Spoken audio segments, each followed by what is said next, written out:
Hey, Kaposi Gloves here, and today we are going to be looking at Fruity Blood Overdrive.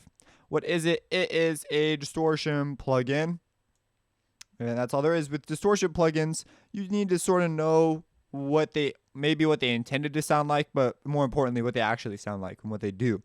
So I have a harmor here, and what this Blood Overdrive is gonna do is it's simulating a tube. So it's got non-linearity, meaning that it compresses frequencies in the upper end differently than the lower end, and it varies and this kind of thing. It's not a tube simulation. It's a consistent thing, but it has a similar to a tube sound in that regard, as far as non-linearities are concerned. Now, if you don't know what compression is, if we were to take this kick, for example, and that's actually, this isn't the best visual at this point. Here we go. Let's say, you see how this area is louder? And well, it's got a frequency spectrum, and this is all high end. Oh, this is a snare. Okay, so it's got some mids and highs. Let's say this back end, that's mostly our ch part. So that's going to be our upper end of the spectrum. Well, we could compress this. I'm talking about multiband. Let's talk about just regular compression. So you see how this upper end over here, we could compress this, and we can make this louder too. We could bring this part of it up, but this means that we'd have to squish this down by comparison to make it all like the same level. But because it's louder for longer, we'll think, hey, that got louder, but we'll lose our transient. So that's compression in like a really fast nutshell. I'm gonna have videos of compression later on in this series when I actually cover the compressors, but this actually does apply compression. It's a non-linear type of compression, so it's kind of interesting.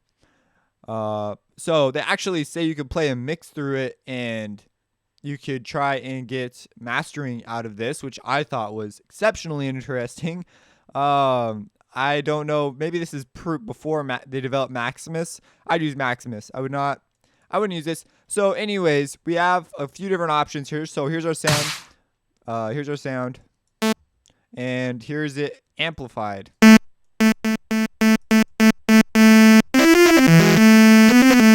And I actually like this distortion a lot. And if we come over here, we can actually multiply that amplification, that preamp, 100 times.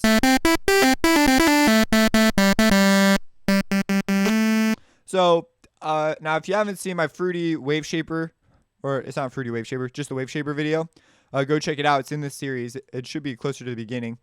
And I talk about this because Wave Shaper can essentially do this. So what is going on? So you have a signal. It goes through this pre-band. What is this pre-band? This pre-band is Bandpass Filter. Watch my Filter Basics video if you don't know what a Bandpass Filter is.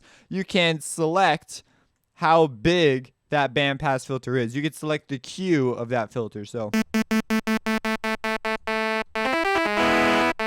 we're filtering it. So you could use this just as a straight up filter and a slight compressor. All right, so that's our pre-band filter. I want it to be, this is narrower, this is much wider. This is a big filter. And they recommend using this with guitars. They say this would sound great, and it honestly probably would sound pretty good with a guitar. So now we have this color. Color is just the frequency, the middle frequency of the bandpass. So where is that bandpass in the frequency spectrum? So you have that.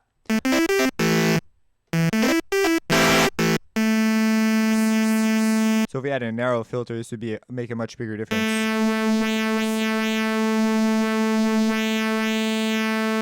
So that's the color. We have preamp. That's the amount of distortion that happens on our signal.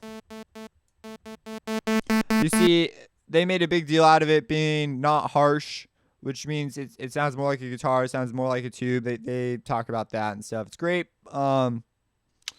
It sounds like log sort of in harmor.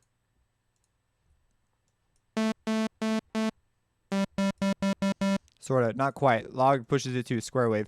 This has rounded off curves at the top. Let's open up a wave candy and get an actual look at what this looks like. That's what it looks like. This is the unaltered.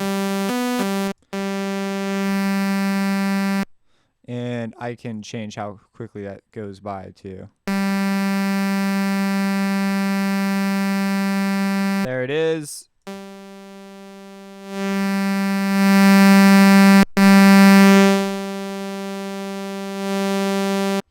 So that's what's going on there. And now if I turn it off, you'll actually notice that it's straighter with it just on. You can see the compression. You can also see the release time on that too. I'm going to detach this because I'm probably going to want to mess with this more. So you can see it's actually grabbing our signal, shoving these values up unnaturally, and then putting these down. And so it's got a short release time on their compressor. You cannot affect their compression that's going on in here. It doesn't look that severe, to be honest. As a single effect on a track, it'd be fine. And so that's what the preamp does. It shoves these values. Well, let's look at exactly what the preamp does. So you can see it greatly. First off, if this is like way too loud, you want to adjust your post gain, not the input gain, because you're using this plugin presumably for the fact that it uses distortion. And so your post gain will reduce the volume while you'll still get that distortion, because there's a threshold. So there's a certain volume you have to hit in order for this to work. And if you don't hit that volume, then it's not going to work the same. So you might turn down the volume and your distortion will go away and you'll be like, what the junk? And so you need to turn it back up and reduce it after the plugin to keep your distortion. So you see it greatly remaps our amplitude. It takes values that are over here and shoves them way up and shoves these values way down with it off. And we even get a little bit of a double curve right there. So you can see the rounding off they were talking about near the tops of the waveforms. You can see that going on. So that's the type of distortion they went with, the shape. So we have this, and then we have this. So let's start cover this post game. So let's say we want a lot of distortion. We can turn it down post, and it solves our problem. We maintain our shape. So if that's like the timbre you wanted. But if we turn our post gain all the way up, we go, oh no, so we turn our volume down. Instead, we don't get nearly the same timbral effect, and now we have really weird problems with our mixer. So just do that. Now you can turn this up. Now you can take this preamp, and you might be saying, why does it say distortion? Well, I'm assuming this is before the amp. It's a preamp distortion unit, something you'd plug into. They're literally called preamps. So turn it up. So you can multiply this 100 times. I'm sure it's just like something they put in the equation that just adds 100 times 100. So that gives you that sort of digital stuff. But you have a post filter option. This is a low pass filter, so you can low pass your output.